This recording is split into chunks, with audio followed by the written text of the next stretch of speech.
السلام عليكم ورحمة الله وبركاته. ازيكم يا حبايب قلبي؟ النهاردة بقى هنعمل صينية بطاطس باللحمة، انما ايه، خطيرة بجد، رهيبة. مش هتبطلي تعمليها من حلاوتها. الصينية دي مش بتخش معدتي، ده بتخش على قلبي على طول. فظيعة وجميلة جدا وسهلة جدا، بتخلص في ثواني، ما بتاخدش وقت خالص. لو اول مره تشوفوني، انا اسمي عيات، وما تنسوش تعملوا لي اشتراك في القناه ومتابعه علشان يوصل لكم كل جديد. ويلا بينا نصلي على الرسول. اللهم صل وسلم وبارك على سيدنا محمد وعلى اله وصحبه اجمعين. يلا بينا بقى اوريكم انا هعملها ازاي بكل خطواتها وبكل تكتها. عندنا البطاطس اهي مقشراها، اهي مقشرة. شوفوا بقى هنعمل ايه. عندك معورة اهيت، جبت البطاطساية اهيت وقمت شايله لها حتة من فوق كده عشان اخليها الغطا بتاعها، واجيب المعورة بتاعتي واقورها كأنك بتقوري بتنجان او كوس اهي. مفيش اسهل من كده اهو. شايفين شكلها اتقورت ازاي؟ بصوا، ما عندكوش معورة هقول لكم على طريقة تانية برضو جميلة. نجيب الغطا اهوت من فوق نقطعه اهو غدا رقيق خالص، واجيب بقى معلقة صغيرة اهو. بصوا شايفين بتعورها ازاي اهو. مفيش اسهل من كده اهي. شايفين التجويف بتاعها؟ انا عايزة التجويف بتاعها يبقى كده عشان لما تتحشى اللحمة معايا.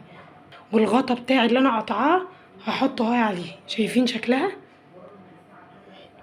هنعمل برضو كل الطريقة هكذا. خلصت البطاطس كلها اهيت، خلصتها كلها، كل البطاطس اهي خلصتها. والخلطة بتاعتي اهي ديت انا هحتاجها ما تترماش، دي هحتاجها. هي دي الخلطة كلها اهي. يلا بينا بقى نعصج اللحم. جبنا طاسة على النار وهنحط فيها معلقة من السمنة واسيبها لحد ما تسخن معايا. سخنت معايا السمنة، انزل معايا باللحمة المفرومة اهيت واقلب فيها لحد ما تلون معايا اللون بتاعها. متحطلهاش ميه ولا اي حاجه، انت بتفضلي تفكي فيها كده اللحمه لحد ما بتلون معاكي خالص وبتديكي اللون البني اهي. لونت معايا، قعدت اقلب فيها لحد ما ادتني هو ده اللون بتاعي اللي انا عايزاه. كان عندي بصلايه اهيت بشرتها بشره اهوت ناعم، حطيتها عليها وقلبت كل ده ببعض، كل ده وانا مهديه النار عشان تنزل ميتها وتستوي هي مع ميتها. ما بحطلهاش ميه خالص. عقبال بقى ما اسيبها تستوي احط بقى البهارات بتاعتها معايا. البهارات عباره عن ايه؟ ربع معلقه صغيره من الفلفل الاسمر، وربع معلقه صغيره من بهارات اللحمه، وربع معلقه صغيره من الملح. هي دي البهارات بس. اللحمه المفرومه ما بنكترش فيها البهارات خالص عشان تحس بطعمها. واقلب كل ده ببعضه واسيبها بقى على نار هاديه لحد ما تستوي معايا خالص. اللحمه معايا اهي، قعدت قلبت فيها لحد ما استوت معايا اهي خالص. يلا بينا بقى نعمل صينيه البطاطس ونحشي البطاطس.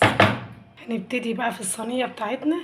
هنجيب الصينيه اللي هنعمل فيها البطاطس، وهيكون عندي بصلايه وسط مقطعاها زي ما انتوا شايفين كده، حلقان صغيره، مش صغيره قوي، هي الوسط. واخده البصله ومقطعاها على 4 ومخرطاها. بصلايه اهي افضيها في قلب الصينيه بتاعتي اللي هعمل فيها.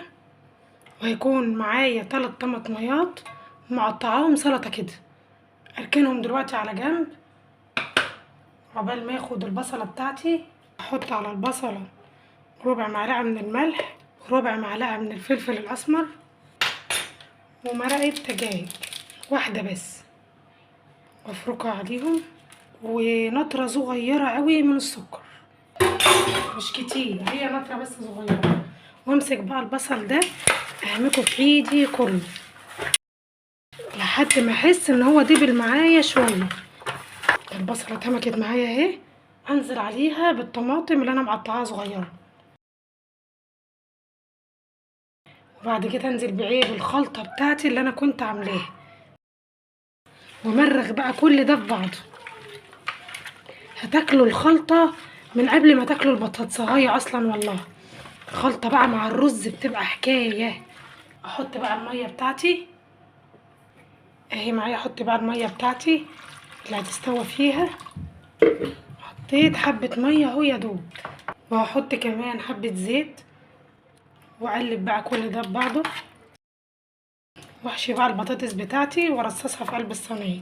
واللحمه معايا اهي، والبطاطس معايا اهي. انا بحشي اللحمه بقى في قلب البطاطس زي ما انتم شايفين كده، وارصصها، والغطا بتاعها اغطيها بيه. بطاطس بحشيها باللحمه اهو، وعلى هكذا تخلصي كل كميه البطاطس بتاعتك معاكي. اهي الشكل معايا بعد ما خلصتها، ده الشكل النهائي بتاعها بعد ما حشيتها كلها، والله تتاكل نهائي، شكلها رهيبه. هجيب بقى ورقه الزبده معايا اغطيها بيها، وعليها ورقه الميتال بتاعتي اغطيها كلها، وادخلها معايا بقى الفرن. غطيتها كلها اهي، ادخلها بقى الفرن على درجه حراره متوسطه، مولعش عليها الشوايه من فوق، اولع عليها بس من تحت لحد ما تستوي معايا. بعد ما تستوي معايا افتح الورق واخليها تاخد الوش اللي بس اللي من فوق، وهوريها لكم يا حبايبي. ده الشكل النهائي بتاع الصينيه بتاعتنا. هي اول ما استوت معايا قمت شايله الورق الأوميتال بتاعي وورق الزبده، ولعت عليها الشوايه من فوق عشان تاخد معايا اللون الحلو الجميل ده. وهي هي دي الصينيه بتاعتنا بشكلها وحلاوتها، وما خدتش معانا وقت خالص. وعملت جنبها حبه رز ابيض، شوفوا بقى شكلها وجمالها معايا. شوفوا البطاطس شكلها عامل ازاي، والله الخلطه رهيبه. بتحطيها بقى على الرز، شايفين جمال الخلطه وحلاوتها. الخلطه فظيعه، هي الخلطه اصلا تتاكل قبل البطاطسايه كمان. عملت جنبها حبه رز. فين شكل البطاطسايه معايا؟ شايفين زبده ازاي؟ زبده. شايفين الشكل؟ شايفين البطاطسايه من جوه؟ شايفين دايبه ازاي باللحمه؟ رهيبه والله الخلطه. بتحطيها على الرز بقى وتاكلي بقى مع حته بطاطس باللحمه وتاكلي بقى. شايفين البطاطس مهريه؟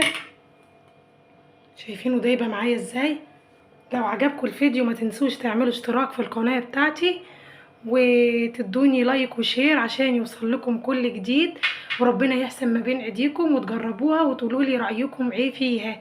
ويلا بينا نقول الدعاء بتاعنا. يا حي يا قيوم برحمتك استغيث، اصلح لي شأني كله ولا تكلني الى نفسي طرفة عين. مع السلامه يا حبايب قلبي.